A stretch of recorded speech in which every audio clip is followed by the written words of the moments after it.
the great irony of using your brain for a change is that, hey, you got to use your brain for a change. And you can't expect someone else to come and use your brain for you, you know. I mean, you're going to have to go in there.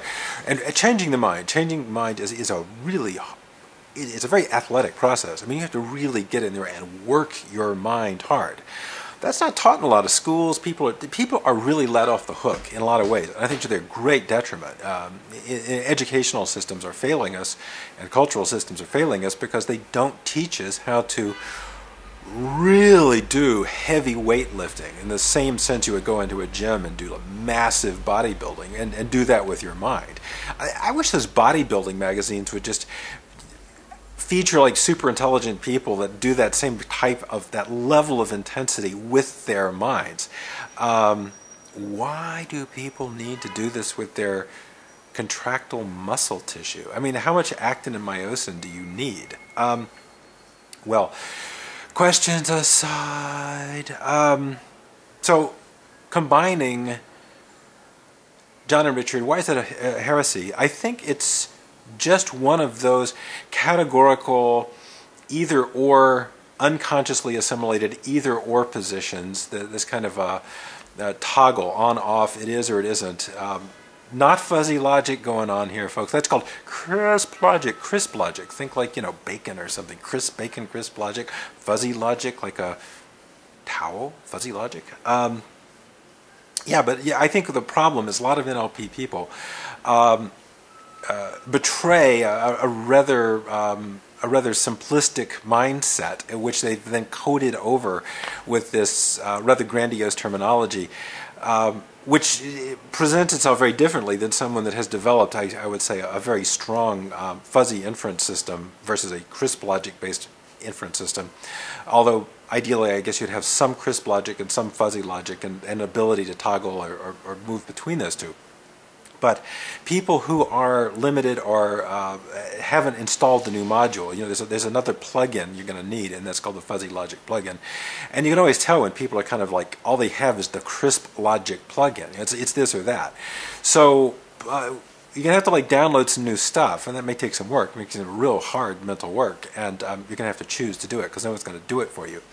And move over into the more fuzzy logic thinking and fuzzy inference thinking, and then you have to defuzzify that back into some kind of crisp set.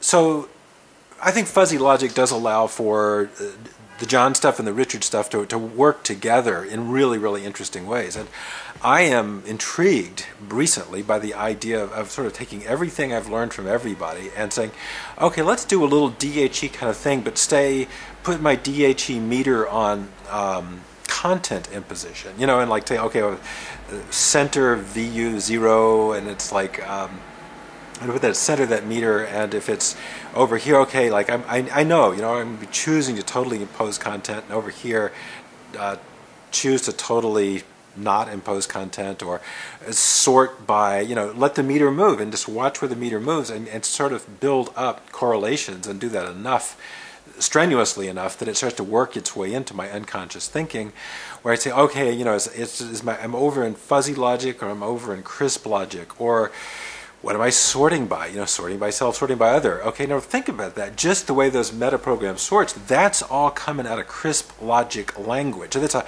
meta program sort, talking about how we do the meta-programming mapping. A lot of that's popped out of crisp logic, okay? And crisp logic fails at a certain point, so you got to go over to fuzzy models. So I do a lot of them, and that's where DHE, by the way, let's just, what do you call that stuff? Nested looping. Let's nest that loop in there a little bit. That DHE does permit, I think that's one of the key insights that no one even knew was the key insight, because they're just so fascinated by their little toy there, their little control panel or their mixing board or something. But I think what it's really about is about the potential fuzzification of crisp sets. So, yeah, we can fuzzify metaprograms quite a bit.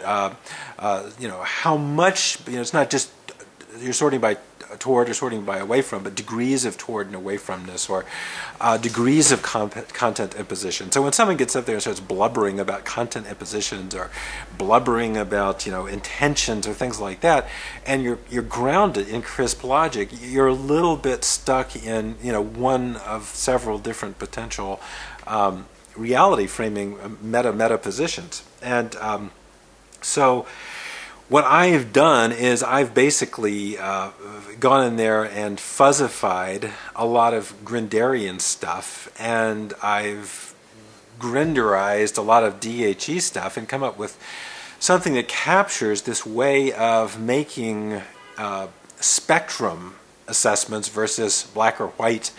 Is it or isn't it? Yes or no? Do you believe or do you not? Are you a member of the Squank faith, or no, I believe in Squank. Squank is the best. He's my deity, or not. Well, I don't know, maybe.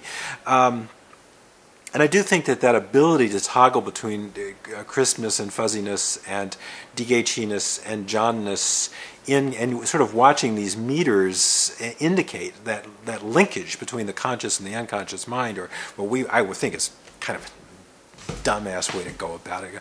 The linguistic, symbolic, semantic mind that encodes in specific representations back, and then that is recycled back into the self, kind of like Gerald Edelman's reentry mapping, which leaves us where that